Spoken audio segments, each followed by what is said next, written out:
vencer, for eleito presidente da República no ano que vem? Essa é a grande questão que a gente tem que considerar e que não está sendo considerada, e eu acho muito ruim para o país que exista uma pessoa que previamente se diz que ela não pode ser presidente, que ela já está condenada sem essa pessoa ter disputado a eleição e sem essa pessoa ter sido julgada. O que é que me preocupa? É justamente dizerem que alguém já está condenado, é dizerem que essa pessoa não pode se eleger, enquanto ela preencher todos os requisitos legais necessários a que um cidadão brasileiro se eleja para qualquer cargo. Então, se o indivíduo é maior de idade, se ele é brasileiro, se ele não foi condenado a nada, se ele está no domínio das suas faculdades mentais, dos seus direitos políticos, por que esse cidadão não pode virtualmente não pode se eleger, virtualmente não pode, ele não tem direito? Como é que se caça assim o direito das pessoas? E é sobre o respeito aos direitos. Muito tem se falado de prender, de corrupção, e de fato o Brasil tem prendido as pessoas, não é? Mas eu me preocupo é que não se fale também que as pessoas têm direitos. Todos temos direitos, aqueles que acusam e aqueles que são acusados. E muitas vezes os que acusam acabam acusados, como a gente viu recentemente com o nobre senador Aécio Neves. O que eu quero propor é que nós reflitamos então sobre o presidente Lula. Ele é líder em todas as pesquisas de intenção de voto. Líder isolado. E agora, segundo a pesquisa Vox Populi CUT, o presidente Lula ganha em primeiro turno, ganharia a eleição em primeiro turno se a disputa ocorresse hoje.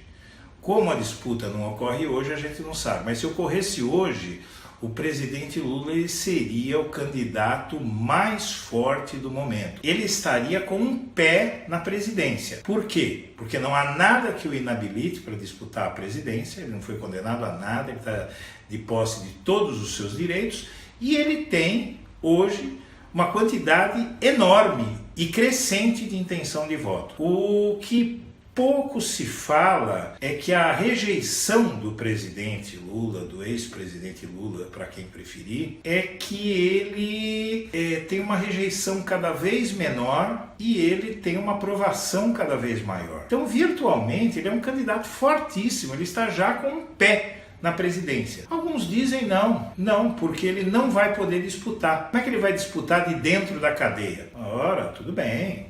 Ele não vai disputar, ele não pode disputar de dentro da cadeia, mas ele não foi condenado? Ah, mas eu acho que ele vai ser condenado. Bom, isso você acha, mas os fatos é que não há provas contra o ex-presidente Lula. Essa é a questão. Eu escrevi um post na quinta-feira e esse post diz exatamente isso, que o ex-presidente Lula, e se ele for presidente, o que é que acontece? Muito bem. O que acontece é que ele vai atrair sobre si uma grande ira, vai haver uma divisão política muito forte no Brasil, mas ele tem que assumir. Se ele vencer, se ele puder disputar eleições, se ele vencer, ele tem que assumir. Agora, do jeito que se fala hoje, eu fico com medo de que não queiram deixá-lo assumir. Aí seria um segundo golpe, não é nem um golpe dentro de um golpe, é um golpe englobando todos os golpes. Porque uma pessoa ser desfechado um golpe de Estado 2 vezes num período tão curto vai ser algo inédito, talvez na história do Brasil, com certeza vai ser inédito. Então, o que eu quero propor é que a gente analise o que vai acontecer se o presidente Lula for eleito e mais, por que ele pode ser eleito. E o que eu proponho é que a gente analise que não há provas contra o presidente Lula, ao contrário de tudo o que se diz. Eu estou aqui nesse vídeo fazendo um desafio. Eu quero que você que diz que há montes de provas contra o Lula, eu quero que você que diz que o presidente Lula não vai poder disputar a eleição porque ele vai estar preso, eu quero que você envie para o Blog da Cidadania as provas contra o presidente Lula, envie as provas contra o presidente Lula, cite quais são, enumere, eu vou publicar essas provas se forem provas. Agora, se forem delações sem provas, eu não vou publicar nada. O Ministério Público enviou ao Poder Judiciário as suas alegações finais. No caso do suposto triplex do presidente Lula, que teria sido doado a ele como propina pela Odebrecht. Muito bem, essas alegações finais pedem ao juiz Sérgio Moro, ao Poder Judiciário, que condene o presidente Lula à prisão, apesar de não ter provas. Na página 52, tópico 3.1 dos pressupostos teóricos sobre crimes complexos e prova indiciária. Diz o Ministério Público: antes de se passar a análise das provas para, a partir delas, concluir pela presença de juízo de convicção suficiente para uma condenação criminal da existência dos crimes e da sua autoria, é necessário ainda que brevemente abordar algumas premissas teóricas relevantes. O que é que propõe o Ministério Público? Que provas indiciárias elas sejam consideradas suficientes para tirar a liberdade de um ex-presidente da República. Isso é uma coisa bastante séria, porque para tirar a liberdade de um ser humano é preciso que exista uma boa dose de certeza sobre o que ele fez. Diz o Ministério Público que é óbvio que o triplex é do presidente Luiz Inácio Lula da Silva, apesar de que o imóvel não está no nome dele. A Odebrecht deu esse imóvel em garantia em seus negócios recentemente, e apesar de não haver um só contrato, não haver nada, existe apenas afirmação de delatores da OAS no sentido de que o presidente Lula é o verdadeiro dono. Muito bem, esses delatores eles não apresentam prova de que o presidente Lula seja o dono desse imóvel. E a Lei 12.850/2013, que instituiu a delação premiada, ela exige que os delatores deem provas daquilo que eles estão delatando, daquilo que eles estão afirmando. Então, isso não acontece no caso da delação contra o presidente Lula, nesse caso do triplex. Apenas os delatores, como em outros processos, eles fazem afirmações sem mostrar nenhuma prova. O que é prova? Por exemplo, o que há contra o Michel Temer, aquilo é prova. O que há contra o Aécio Neves, aquilo é prova. Agora, a afirmação de uma pessoa que ia passar o resto da vida na cadeia se não delatasse o Lula, se não acusasse o Lula, para mim não tem valor nenhum. Eu não aceito que se tire a liberdade de um ser humano por conta de uma suposição. Você não tem como saber se o Léo Pinheiro está falando a verdade.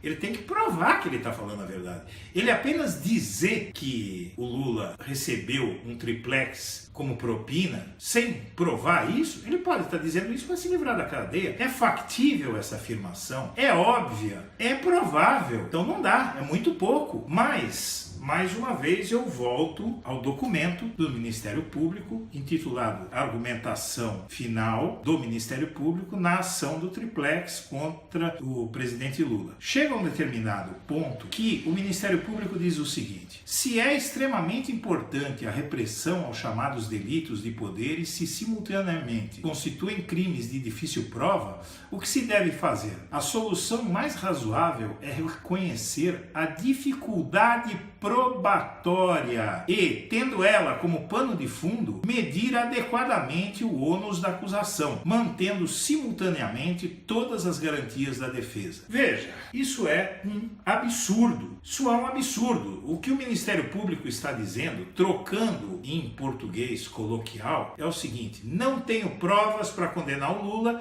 então eu quero que condene o Lula com base em indícios. Por isso se chama prova indiciária, porque eles querem condenar a pessoa, no caso o ex-presidente Lula, não por prova, mas por indício de prova, indício de que aconteceu, suspeita de que aconteceu. Isso é criminoso, isso é ditatorial. Isso é um absurdo, isso não pode acontecer numa sociedade civilizada. Então, segue o Ministério Público dizendo que, nesse sentido, no julgamento da AP 470, que não coincidentemente era também um caso de lavagem de dinheiro envolvendo corrupção, assim se manifestou a ministra Rosa Weber, fazendo uma perspicaz analogia com o crime de estupro. Essa perspicaz analogia que o Ministério Público cita por parte da ministra Rosa Weber, já sinalizando a chegada do processo ao Supremo Tribunal Federal,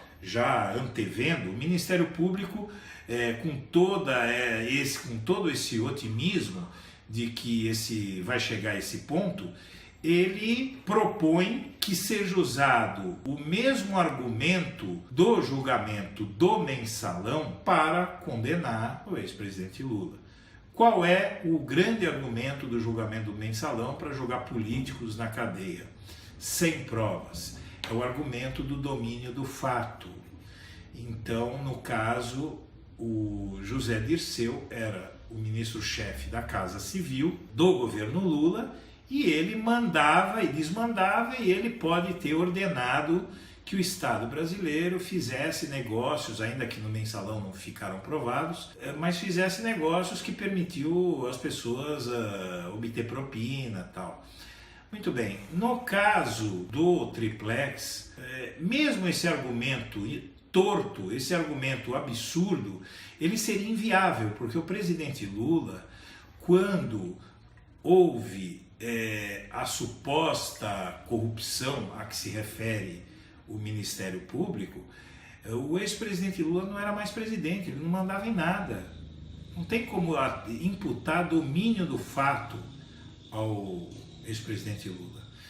Então, o que acontece é que nós temos hoje no Brasil uma situação completamente bizarra. O que está acontecendo é bizarro, porque não existe prova contra o ex-presidente Lula, minha gente, não existe prova.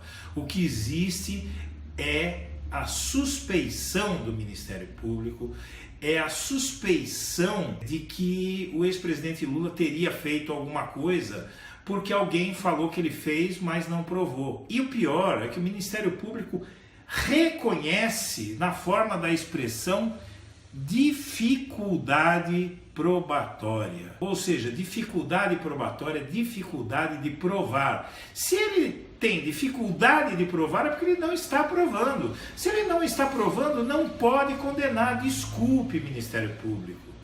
Você não tem certeza, então você não pode condenar. Você não pode provar, então você não pode tirar a liberdade de um ser humano porque você suspeita dele. Isso é imoral, isso é selvagem, isso não é civilizado. É isso que eu queria falar para vocês. E eu acho que o Brasil tem que lutar contra esse tipo de atitude, contra a existência de processos como esse, porque são processos que atentam contra a liberdade, contra os direitos civis, contra a verdade e contra a justiça. Você quer mandar alguém para a cadeia, você mande para a cadeia, mas você prove o crime daquele que você acusa. Senão você não pode não só prendê-lo, como você se torna autor de um crime, porque você está ameaçando a vida de uma pessoa, ameaçando de terminar a vida dessa pessoa com o cárcere, sem conseguir provar que essa pessoa merece isso. É isso que eu queria dizer. Muito obrigado.